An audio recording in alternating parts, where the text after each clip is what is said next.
The Tale of the Rose. Once upon a time, very long ago, there was a place far away in a vast and dense forest.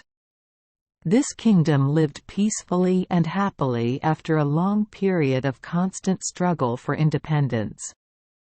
And the hero who commanded the people of this country was honored by the people as the first king.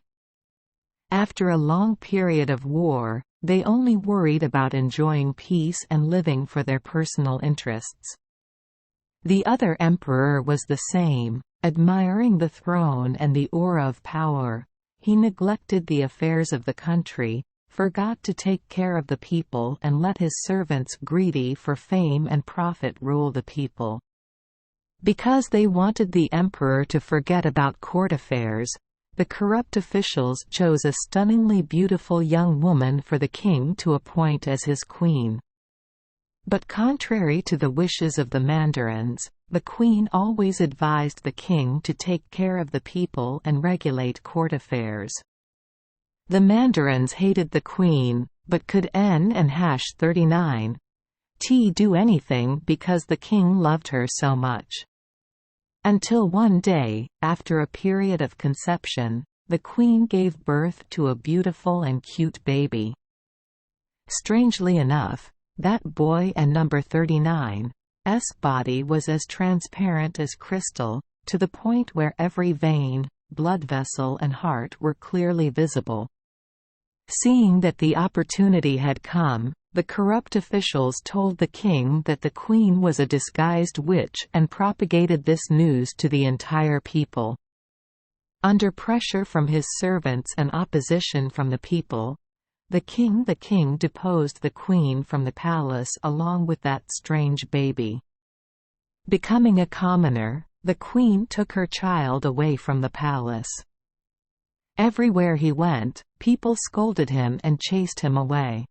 Along the way to find shelter, the queen was stoned and beaten by many people, but could only grit her teeth and use her body to protect her young child. With many wounds on her body, the queen carried her child to the old forest and collapsed from exhaustion. Looking at the newly born baby while knowing she was about to die, the queen did not know what to do other than raise her hand to caress her child a few times, shed tears and breathe her last breath. The baby lay next to her mother with no one to feed her. Cried bitterly because of hunger. The cry echoed up to the 9 heavens, moving God to look down at the earth. When God saw that pitiful situation, he became angry at the cruelty of the people of that kingdom. He then sent an angel to take the baby into the forest to care for it so that it could grow up in the love of nature and animals. After that, he gave a curse that made every person and number 39's entire body covered with sharp thorns, so that no one could be close to anyone else for the rest of their lives until everyone knew how to love each other. Since then, the people of this country have carried a layer of thorns on their bodies, from the king to the poor. But even though the thorns on their bodies become longer and harder as their greed grows, they continue to live for themselves even though they have to pay for that selfishness with terrible loneliness and spiritual torment. One day, hearing that this kingdom was becoming weak, another country sent troops to invade its territory. When the invaders overran the country, everyone in the country took care of themselves and shied away from duty. The king at that time was old but was still pressured by his servants, greedy for life and fear of death, to lead a group of soldiers to fight. Our strength is weak. The enemy and number 39's strength is strong. Failure came quickly to the king. Leading the remnants of the army to run back to the royal citadel, they realized how long ago the corrupt people had offered it to the enemy. Frustrated, the king decided to risk his life and bring his troops to try to recapture the citadel, but in the end had to fall from his horse because of a poisoned arrow. The king was rescued by some loyal troops and fled to the edge of the forest. Looking back at the injured and abandoned soldiers around him, the king regretted that he had not listened to the Queen and Number 39's advice the day before. Remembering the Queen, the king remembered his innocent child in the past. Then the king fell ill from the torture of his wound. Outside, the enemy was surrounded. In the forest, soldiers risked their lives to fight the enemy. The king set up a fort in the forest as a war zone and to train his soldiers. Day after day, under the harsh domination of the invaders, the people of that kingdom heard more and more rumors about a country in the mysterious jungle. That secret. Gradually, people tried to escape and went into the forest to join. The invaders also lied. They sent people to blend into the forest, but the plan could not be implemented because it was impossible to fake the hard thorns growing on the bodies of the indigenous people. The people knew how to unite to turn their physical weaknesses into advantages to fight against foreign invaders. One day, with a mighty army and strong generals, the king began the work of regaining his homeland. This time, with a skilled army and unified belief, the king recaptured the citadel and drove the invaders out of the territory. Unfortunately, in the final battle the king was injured. Already weak due to old age, and still working hard in the long battle, the king and Number 39's illness became more and more serious. The entire people of the country had not yet had time to cheer for the return of independence, but had to bear sadness over the king and Number 39's increasingly dangerous situation. Knowing he was about to die, the king in a fever exclaimed, "I and Number 39 am happy to die, but oh my God, how I want to hug the child I never knew." Suddenly there was news. From outside the city there was a doctor who said he would cure the king and Number 39's illness. The royal gate is wide open. The physician entered the palace with a rough cloth covering his body without anyone seeing his face. When approaching the hospital bed, the physician stood quietly for a long time next to the king without saying a word. When he heard the king call his son in fever, the physician shed tears. A tear dropped down the king and Number 39's wrinkled cheek, causing the king to wake up and open his eyes to look at the person standing next to him. When the king reached out, the doctor grabbed the king and Number 39's hand tightly, knelt down next to him and said, "Father, this is me."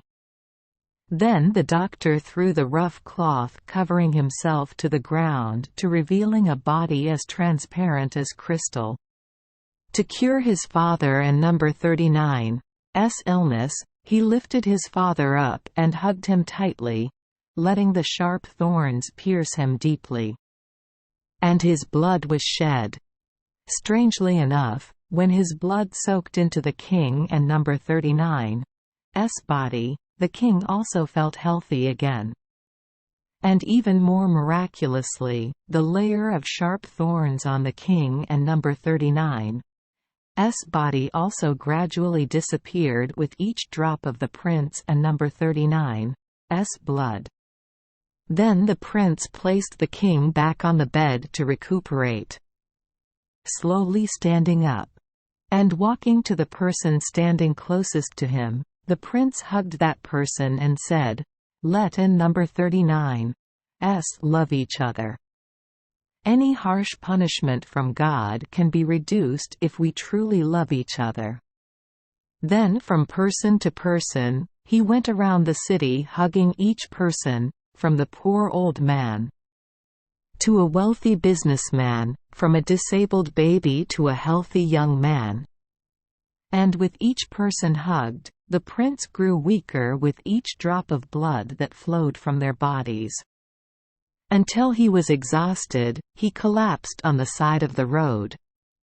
However, he still opened his arms and called everyone to come and share their lives with him. Everyone sobbed and cried before his immense love. The last people who had not yet been cured knelt down next to him and said, "We beg your prince not to work any harder.